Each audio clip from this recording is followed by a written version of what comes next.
Brooks Davis from the FreeBSD or FreeBSD Foundation, right?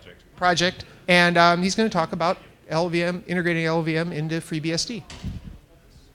Yeah, I guess I'll go ahead and hold it. Okay, thank you.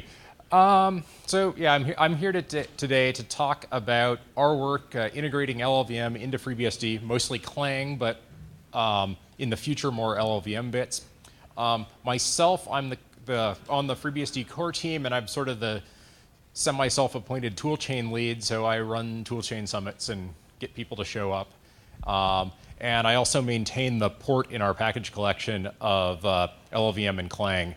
The key work that's been done on integration has mostly been done by other people, but I'm sort of there in the middle. What I'm going to talk about today is where we are, sort of how we got to where we are today, what we still need to do, what help we need to do that, and then some ideas about future work and perhaps deeper integration of LLVM into our source tree. So I'm going to start back in 2006, about 5 years ago. At that time, we had a GNU toolchain in the base, reasonably current, and you know, GCC, bin utils, GDB. That's all basically what's still there today as the default compiler.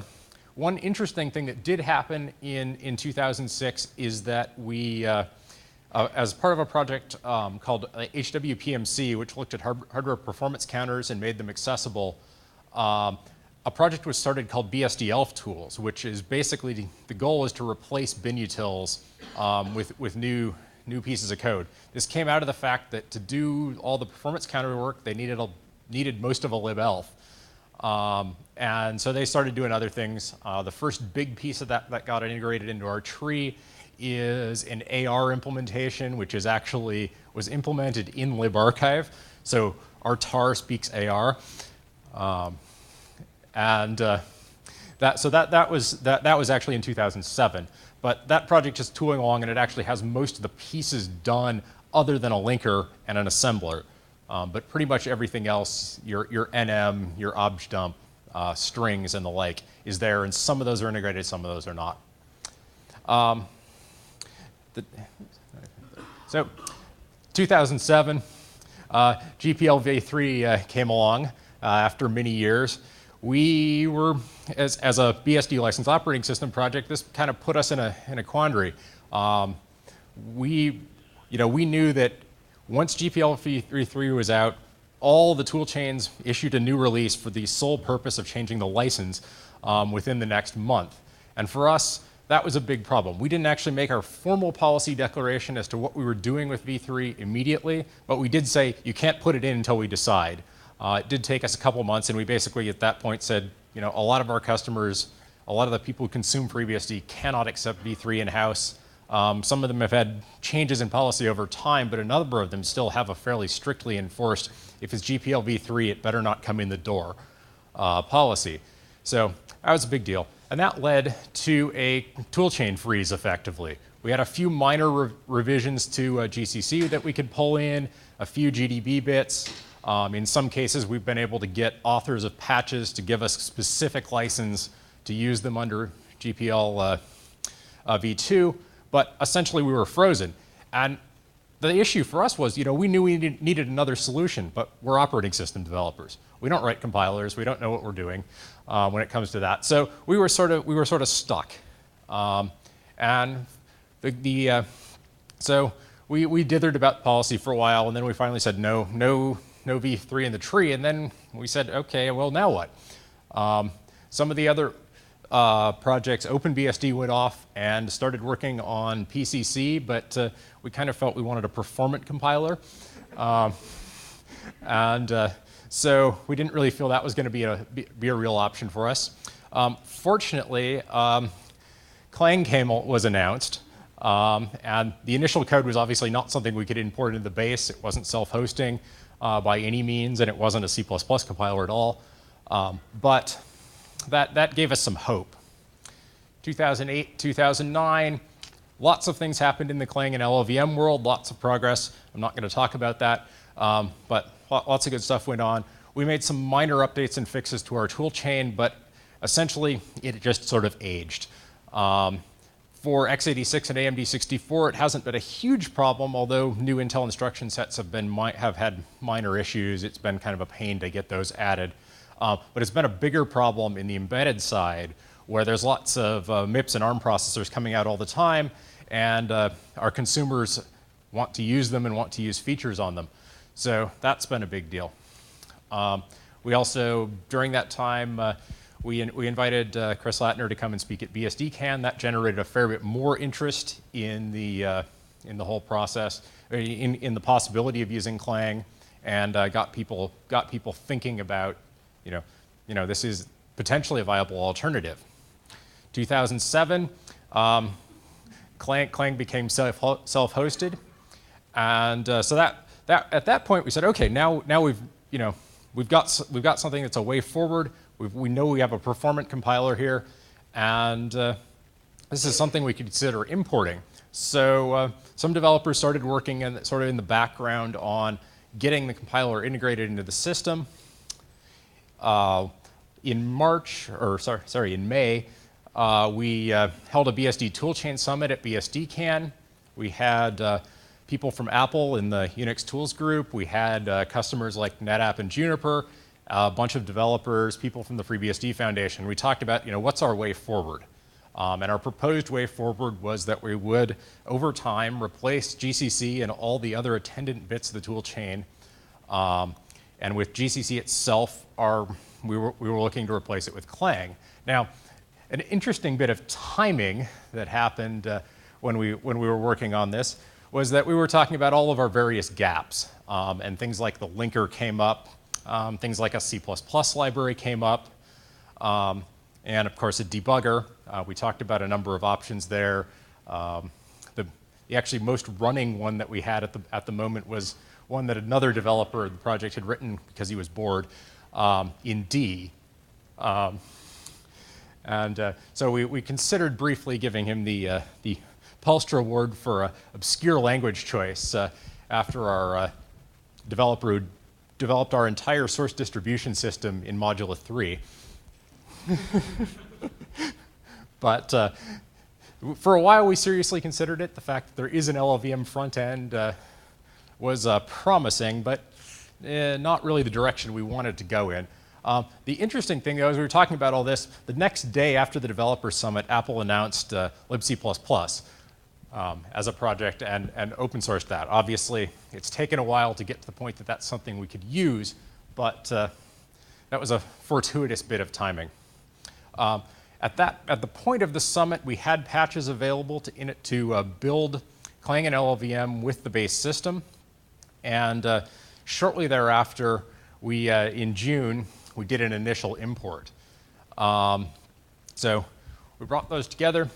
Our Buildworld, our process for building the entire operating system, which is what we call Buildworld, at that point built both Clang and GCC, and with the right configuration flags, you could then bootstrap with Clang. Not everything worked. We had to have a bunch of options in the code to say, don't build this because it doesn't work for some reason. Mostly that was because the code was bad. But in other cases, the thing that took us the longest and took until September of that year was that one of the initial bootstrap codes, what we call boot 2, is size limited to 8K. It took quite a while to figure out both fixing LLVM size issues in terms of code generation, as well as cleaning up the assembly and removing a few pieces of functionality that no one used to really get that down to the size that we could actually build everything. That did happen in September, and at that point we were fully self-hosted with Clang as an optional compiler. One interesting side effect of all that work on boot 2 is actually that we've been able to remove, I think, a half dozen or so strange compiler options that we were passing to GCC to try to get the size down, because we actually now have a much cleaner piece of assembly code. So that was a nice side effect of all this work. So also in 2011, we had a mini BSD licensed toolchain summit at FOSDEM. We talked to a number of people there. FreeBSD had not been doing any real work on towards getting libc++ into the sort of shape we needed to get it into the base. But people there were really encouraging about the possibility of getting that done using a combination of libunwind and some other code bases. And in fact, I think some of the discussion there, as well as some other fortuitous events, led us to the fact that we now have libc++ ported. David Chinstall is now a FreeBSD committer as of last week, and will be importing it into the tree. In his tests, it now actually passes slightly more tests than the Apple one on Darwin, which is interesting. And in most cases, we're both failing the same tests because of lack of atomics in some places in LLVM's code gen. So this actually was a combination of adding some extra code. It was also a case of getting PathScale to relicense us their libc++ code, which is a combination of libunwind and some other bits. But with this, we're pretty close, and I'm guessing that we're going to see libc++ in our base in FreeBSD, in head, which is going to be FreeBSD 10 within the next month or two. There's also work in progress now on an LLDB port. There's a couple of people working on it. Mark Peak, who is in the back, has been doing some work, and also Kip Macy has been doing some work. So we're making some progress there, and so that's good. I think the first step there is we're going to get it to the point that it's building, get as many patches into the LLVM base tree, and then we'll get the code into our ports collection so people can start building and testing. Once that seems to be stable, we can start thinking about the issues of how do we bring it in, because unlike, say, Mac OS, we're probably not going to want to fight the battle to bring Python into the system. We evicted Perl quite a while back. Bringing in a new scripting language is going to be a whole political disaster. So we need a way to integrate where we can allow people to have Python and take advantage of it if it's there, and not use it if it isn't. So that's sort of the timeline to where we are. Now I'm going to talk a little bit about status of the specific things going on. In FreeBSD 9, which is in the final stages of the release process, I believe, I've been traveling too much, not paying attention, but I believe we're in the release candidate 2 stage. We rarely get more than 3 of them, so we're probably within a month of release. So right now, GCC remains default. I'd been kind of hoping that we could get i386 and AMD 64 switched, but we really ran out of time, so we're not doing that. We're going to have Clang roughly 3.0 in the base. We have an import a couple weeks ago after the branch, and I'm not sure. They may manage to do one more merge. Since it's not in the bootstrapping path by default, we can be pretty aggressive about importing features even late in the release process, as long as it keeps building. And we've managed to replace much of Lib GCC. There's the Lib GCC static object. It has mostly been replaced by compiler RT. Some of the dynamic stuff is not replaced yet because we need to import more bits of libunwind and implement a few things. There's also some odd cases where the contents of Lib GCC vary by architecture, and we found on, I believe, Spark and ARM that they assume some GCC built-ins which are implemented in Lib GCC in the GCC world. So we've got some work to do there, but we're in pretty good shape. And some BSD-ELF tools, I know AR and I think 1 or 2 others, are in the base system. So we're making progress on getting bin utils replaced. Now, some work's in progress. These are things we need to do for 10 or things we need to do in general. Our hope for FreeBSD 10 at this point, which is probably 18 to 24 months out, is that we could actually be GPL free. I think we have a pretty good chance, but it's going to take some real work. And some stars are going to have to align and whatnot, but I think it's actually possible. The one that's coming up right now, it's being worked on, is libc++. We've already been making changes to libc and making headers more C++ compatible to get that in. So we're doing well there. We have that LLDB port I talked about. that's worked on. And there are some patches available to switch to make the compiler in the ports collection switchable. Right now, the whole system assumes, and many ports incorrectly assume, that capital CC equals user bin CC. And similarly, the CXX variable is the base C compiler.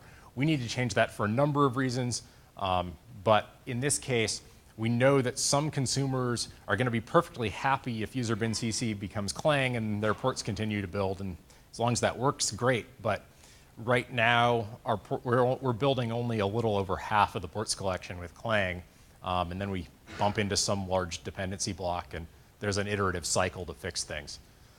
So we need to make that switchable. There are patches out there. We're sort of stuck because 9's holding everything up, so we can't make big rototilling changes to anything.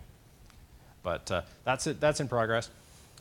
We also have some other general to-dos. We need to finish the Lib GCC replacement, and I need to get people who actually know what they're doing about that to write up what we need, and so we can have some more help there. We need better external toolchain support for our build system. This is both so that architectures that LLVM is not going to support, like IA64, and other less solid architectures like Spark64 can still be supported in our build system. And because one of the realities of the embedded world is that you often, or at least my friends in the embedded space tell me, is that you often buy some system on chip and it comes with a copy of GCC where they've hacked it up to compile to whatever ARM or MIPS ISA that the chip supports, and they've probably broken every other system of that platform in the process. So we've got to deal with this stuff. It's been a big problem, and the fact that we're moving to Clang is going to be is a helpful forcing function there. The next thing, right now you can change what base compiler which compiler you use in the bootstrap by setting, I think, 4 or 5 variables. That's too many. It needs to be 1.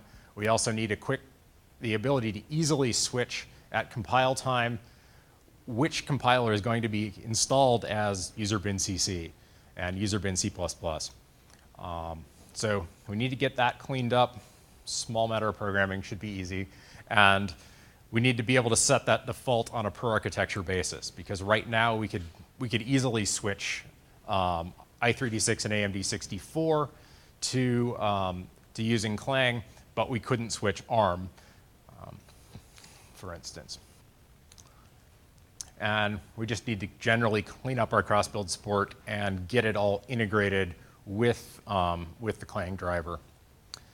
Following all this stuff, the next big thing, and what we're going to do fairly soon after 9 comes out, is we want to actually switch the default base system compiler. And when I was talking to the people who maintain our ports collection, they were actually pretty open to the idea of switching the default ports compiler, despite the fact that adding Clang right now blocks about 9,000 builds. So they seem to think that all the issues were pretty easy to solve, and if we just changed the default, they'd get fixed pretty fast. So that's another big thing we need to do. We need to likewise pull in the rest of the BSD-ELF tools. The developers consider them complete, but they're not really tested. And there's not really a much better way to test them than throw them in and build all of the ports collection. Building 22,000 packages should be fairly helpful, especially once we start running them. And then really it's a matter of testing. That plus all the other things I talked about are the big things that we need to get our whole toolchain swapped out in 10. There are a few gaps remaining. The first one obviously is the linker.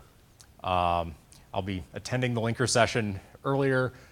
We actually had a brainstorming session at EuroBSDCon earlier this year, coming up with a feature set. I think our sort of random wag of how much it was, we probably had 3 years of work to get everything done, but I think a full linker is a lot closer than that, especially because we have a couple of projects here working on them. Next thing is ARM support. There's obviously good, strong ARM support in LLVM, but FreeBSD is using a somewhat older ABI, so we need to get that resolved one way or another. Similarly, MIPS and MIPS64 support is there, but we need to do some more testing, and it needs to be probably a little more robust. And we need to do something about Spark 64. I think the reality is they're not going to be self-hosting, but it's somewhat of a gap for us. And if someone was bored, maybe they could fix it for us. The other one is we do have a number of users who are using gcov, and as far as I can tell, there's no convenient replacement at this point. We need something in that area. We need some sort of coverage, code coverage metrics available. I think these users will likely continue to use GCC toolchains, which is fine, but that seems to be a gap at this point. So, I've talked about how great the integration's gone and how we're making progress. We have had some acceptance issues. There's a lot of general inertia. For one thing, a lot of people have put a lot of time and money into their GCC toolchains. Some of it, people just say, if it's not broke, don't fix it. And from their perspective, it's not broken. Of course, it is an increasingly old toolchain. We're talking about tools from mostly 2006. So half a decade old at this point. Lots of features aren't implemented, so it's kind of a problem there. A number of organizations, as I said, have a lot of investment in their GCC toolchain, things like gcov. So that's an issue. There's architectures like ARM and MIPS that for us are not as strong as we'd like. So but I think that's going to come along and improve over time. I think just the fact that we're signaling that this is the direction we're going is going to help encourage silicon vendors to implement new features. So there are some general, we have heard expressions of quality concerns. I don't believe that there are any specific problems that they're referring to, but it is something that we've heard. People, mostly it's not so much that people think that the code is bad, code gen is bad, or that dwarf information is bad. It's just that they don't know one way or another what it's like, and so change is scary. So that's just something we're facing. And some other people are saying, well, what's the benefit? Couldn't we just go, with the latest GCC? I did have some pretty good luck pointing people to the posts from Google recently on the mailing lists about moving Chrome, and I think those reassured some people. But it's not going to be the case that everyone's going to benefit from this directly. And some people aren't sure. It's a relatively young community, so they just don't know what the future holds. I think the fact that we have this great turnout here should be reassuring to most of them, though. So one question that we're asking ourselves and trying to get a handle on is, are we going to allow Clang and LLVM specific features once Clang is our default compiler? We decided that for 9, the answer would be no.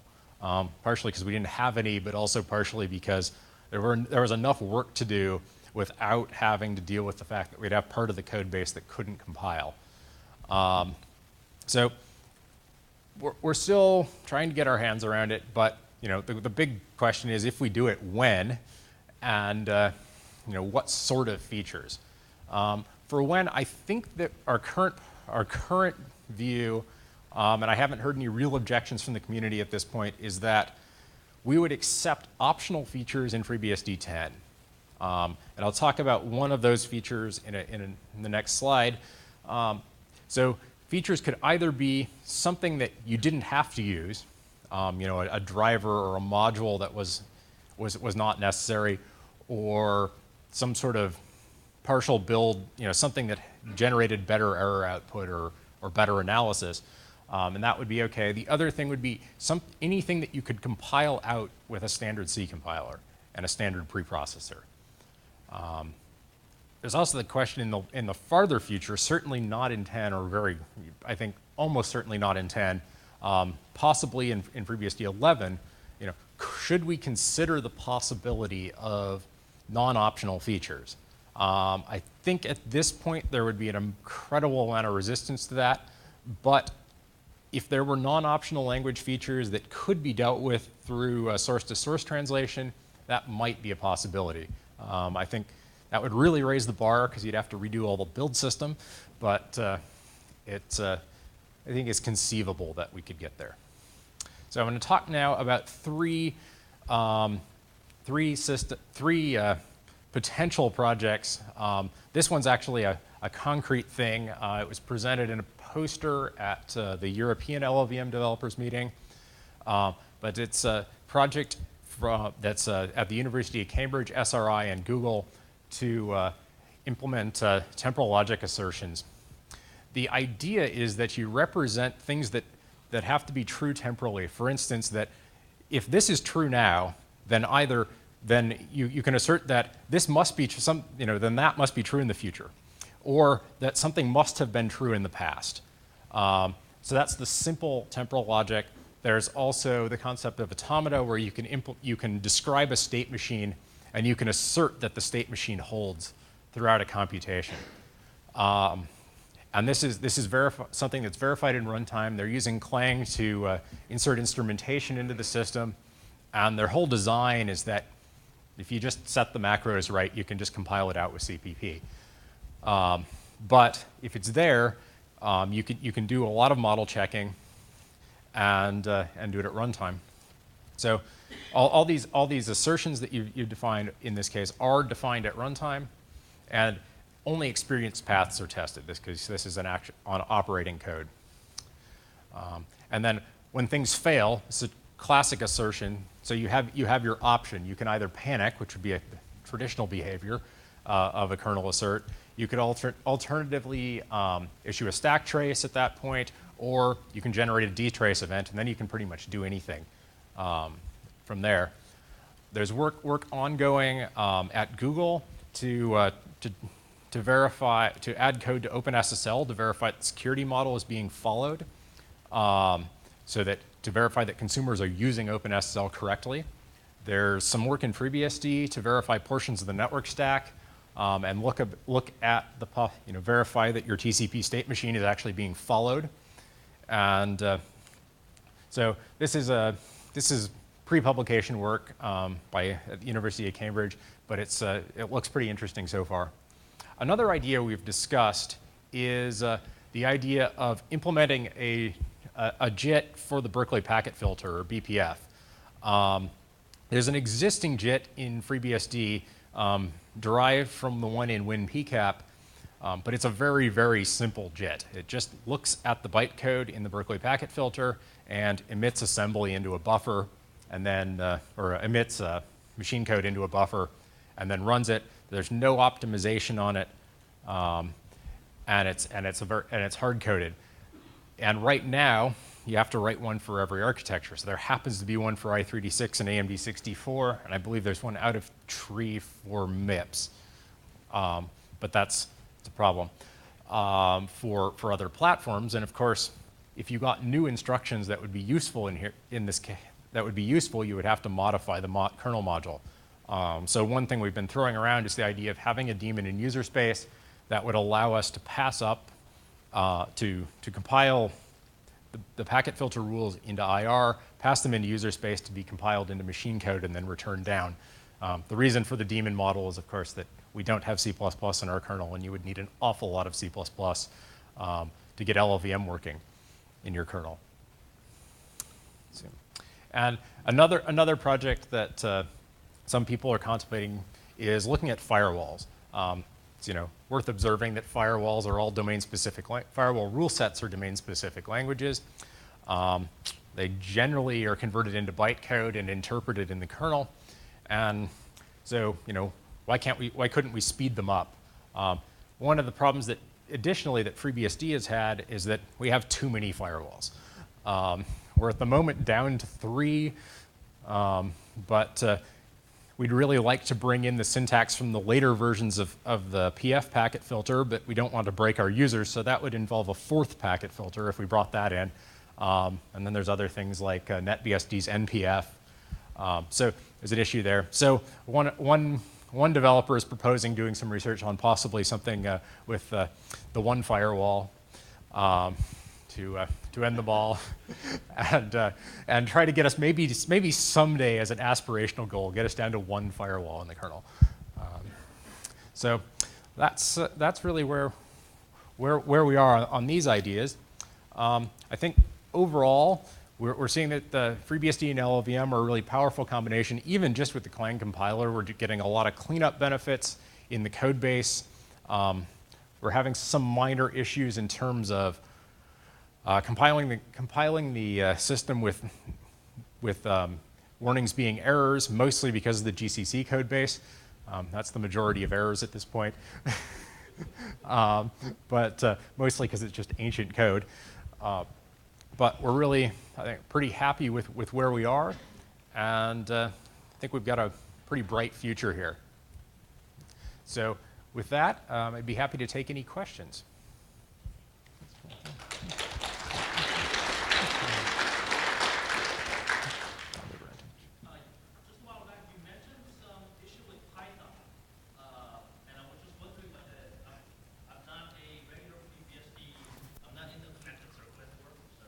So the issue with Python is simply that we've fought battles about what scripting language should be in the base, and it's a messy political process. And the problem with bringing any modern scripting language into the base system is that with it comes a huge standard library.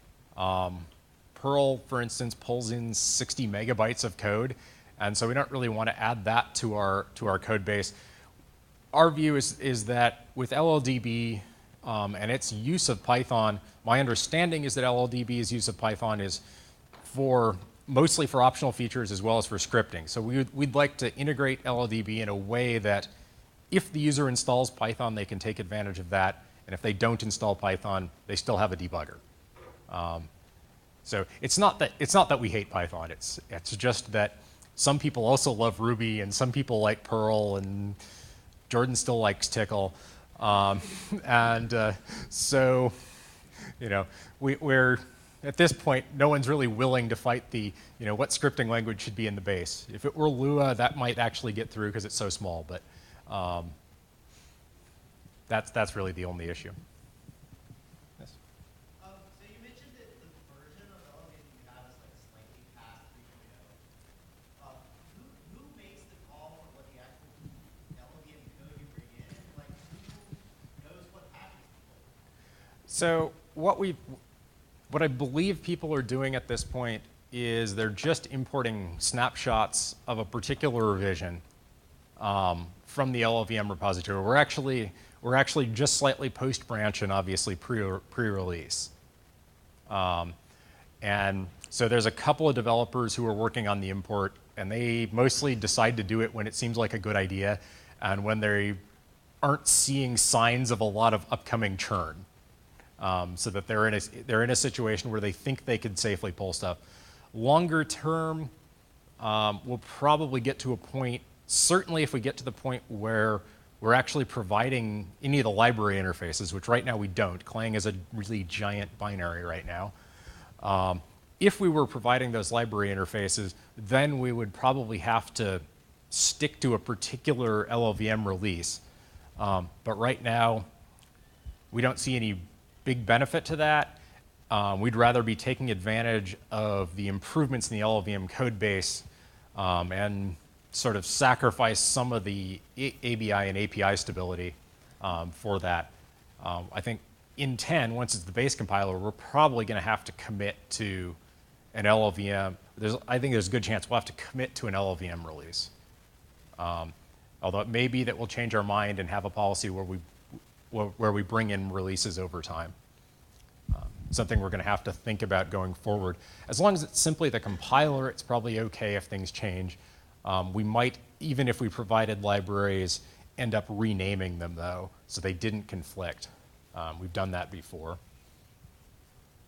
So you mentioned the issue of quality concerns with members of the community. So clearly, when you move to this tool change, it's huge, huge change. Yeah. Right? So as part of that shift, what kind of quality from measurement work was being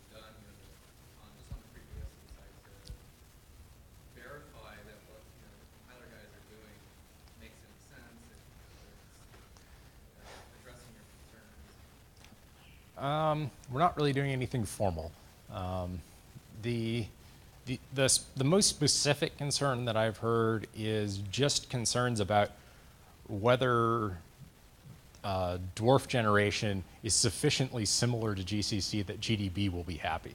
And that seems like it should be okay, but I think in most cases the quality concerns are the concerns that we always get when we move from one GCC to another, except more so because it's an entirely unfamiliar code base. And so people, sort of know what's screwed up and what's not right now.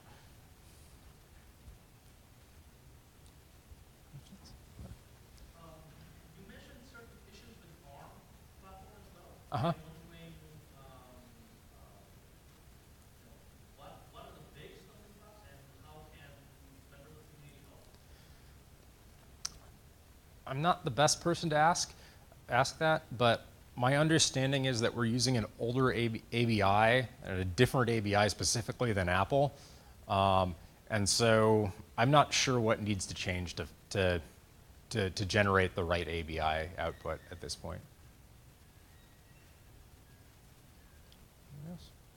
You were mentioning dumping optional or non-optional features inside the code base, but you had also mentioned previously that you have certain architectures where you don't have anything that's going to build up playing, you're picking up custom GCC Yeah. things like that. So presumably that would be the blocker to non-optional. I think there's no current path to non-optional language features, but you certainly could use a source-to-source translation if there were something that were a big enough benefit. One of the things, though, that we've observed in the past is that there are a lot of other tools out there, tools like FlexiLint or Coverity, and if you get too far away from C, they don't work anymore. So, there's a lot of trade-offs there as well. In terms of what you might or might not want to do. So the barrier for entry is really high if you're going to change C. Do you have any performance metrics between GCC and LLVM? On the base system, or Or running Buildworld? I don't know that we've been measuring build worlds. Somebody ran one of the general system call benchmarks quite a while back. We need to do it again, but the general trend there was that there was a lot of variance between the two, but it was pretty random which compiler won. And the results were stable, but there was a fair bit of variation. So there's undoubtedly going to be some tuning to be done. But one of the things the project lacks at the moment is continuous integration of performance measurement. So something we need to work on in general.